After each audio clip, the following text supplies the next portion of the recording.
leading up to Super Bowl 57, discussed what that means to them. Have a listen to both Patrick Mahomes and Jalen Hurts.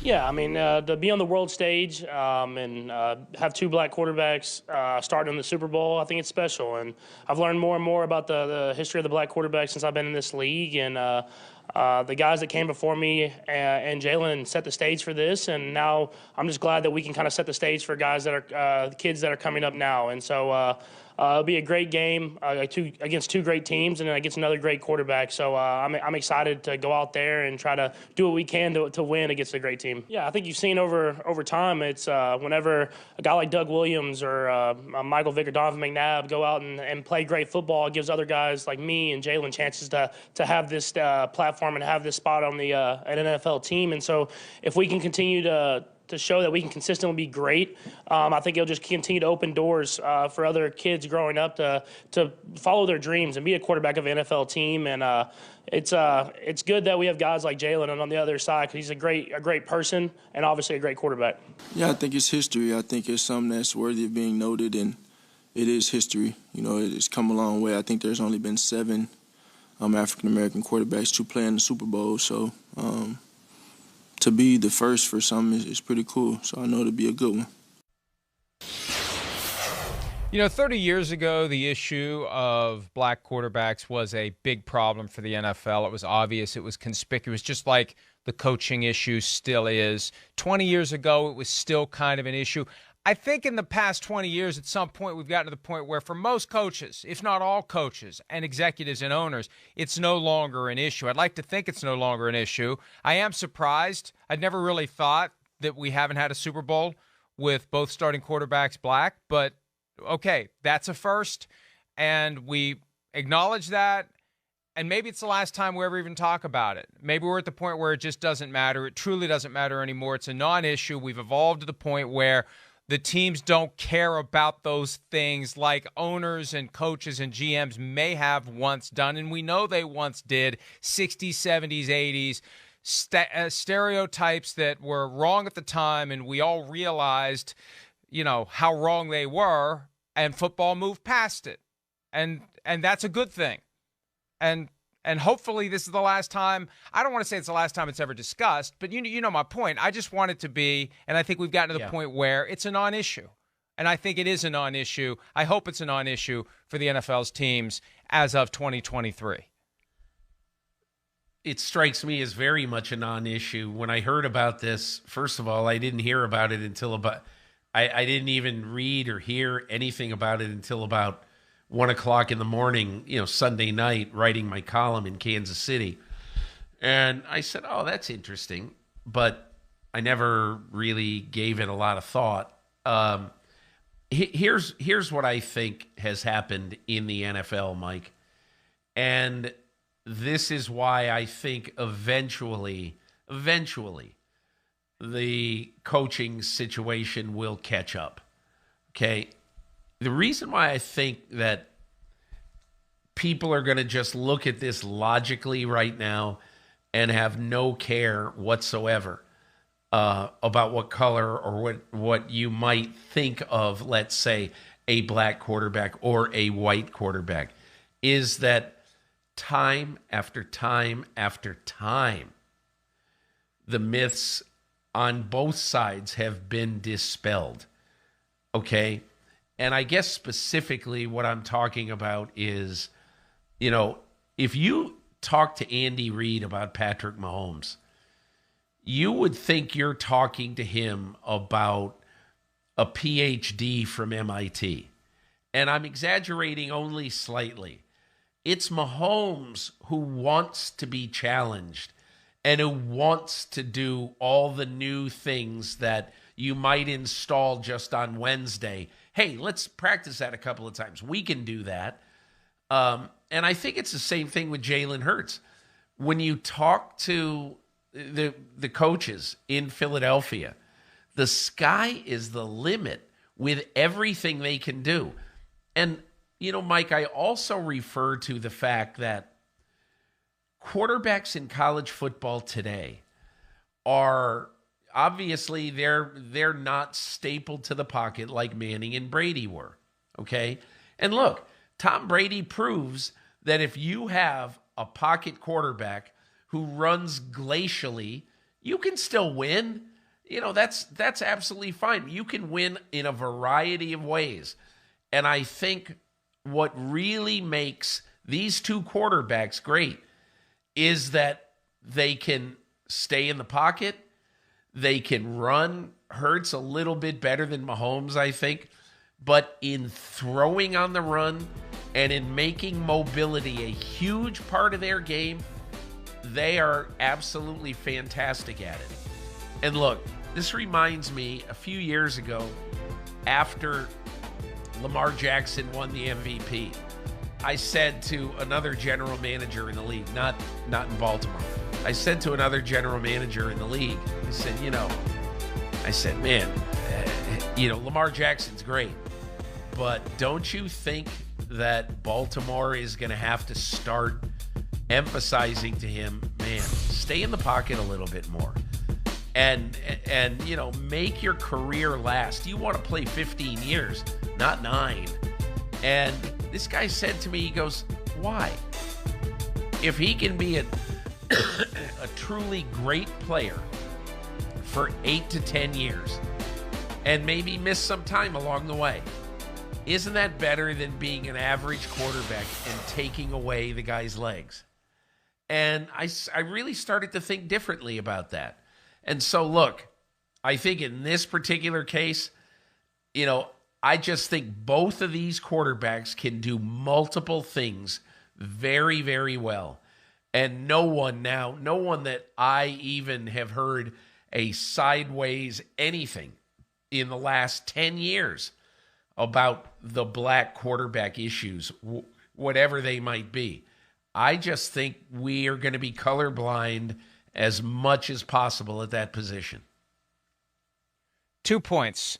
As it relates to Lamar Jackson, look, I always think of the two Steves, Steve McNair, Steve Young. Both transitioned from relying on their legs to becoming pocket quarterbacks to prolong their careers. And there is a strategic decision that any quarterback who relies on mobility and running has to make at some point. If I want to play deep into my 30s, I have to be at a point where when my legs inevitably start to fail, especially if I take a pounding, I can play the position a different way. Tom Brady played until he was 45 because, number one, his arm went nowhere, and number two, he got to the point where he didn't need any mobility whatsoever.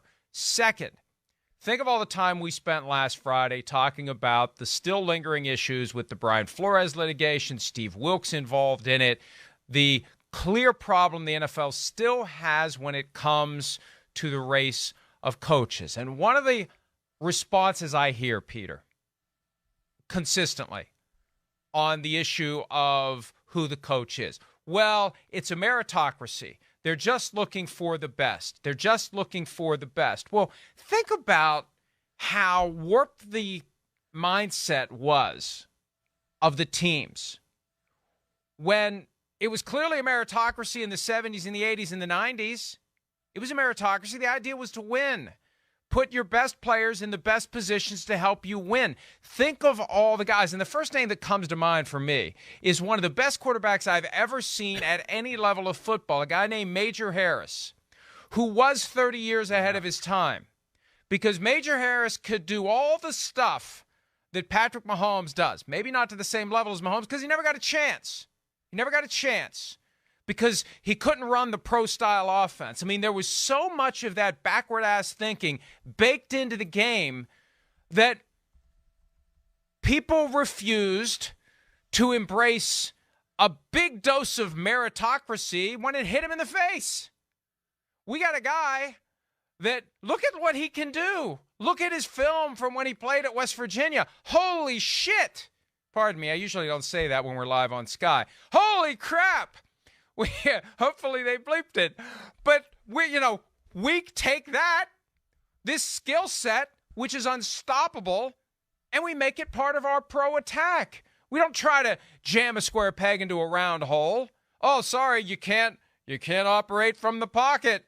Oh, sorry, nope, you're not making your reads. Oh, your throwing motion is unconventional.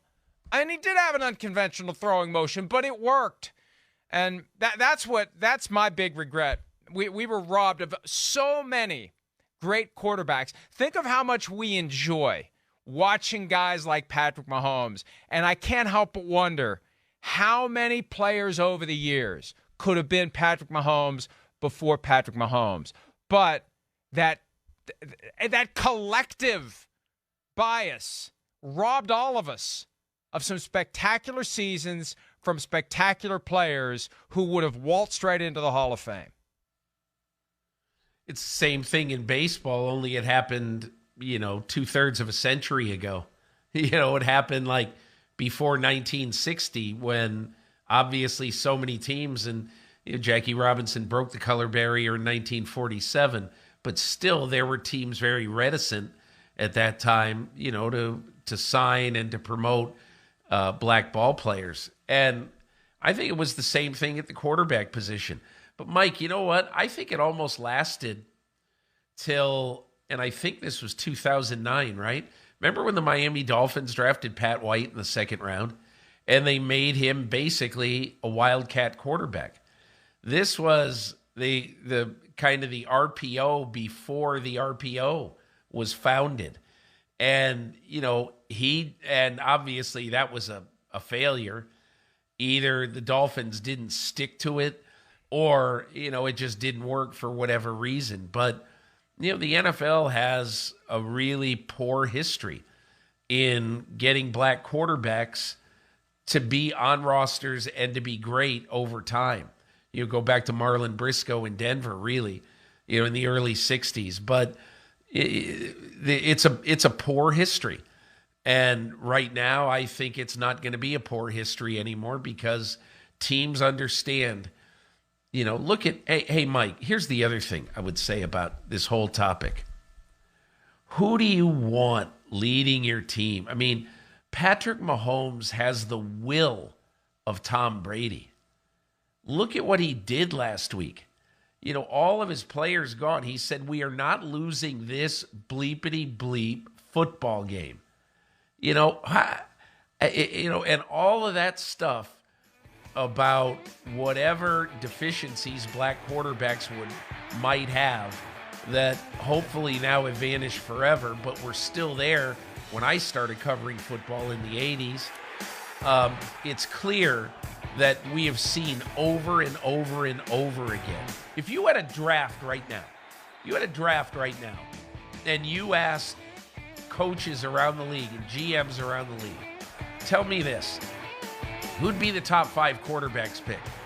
At the very least, Mahomes and Hurts would be in the top 5. Then my guess is Burrow, Allen, Justin Herbert. That's just my guess, okay? But there's no question in my mind. I'll tell you what, Hurts would be in my top 3. That's for darn sure. My top 3 would be Mahomes, Burrow, and Hurts. But I think now the best quarterbacks in football, you've got to put black quarterbacks at the top of any list that you make. And I think that's a good thing about football being made colorblind.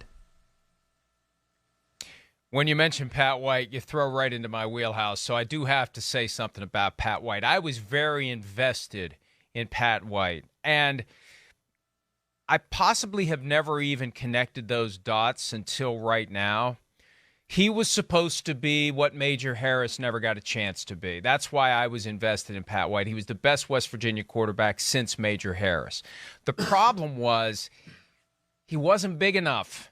And he met Ike Taylor on a Sunday afternoon when the Dolphins played the Steelers, and he got knocked out by Ike Taylor, and that was it for Pat White. And it's a shame. We never really got a chance to see what Pat White could be at the NFL level, and we've talked about this as it relates to other smaller quarterbacks, Drew Brees, Russell Wilson, Tua Tagovailoa now. You got to protect yourself against taking hits where the physics aren't on your side, and White just wasn't.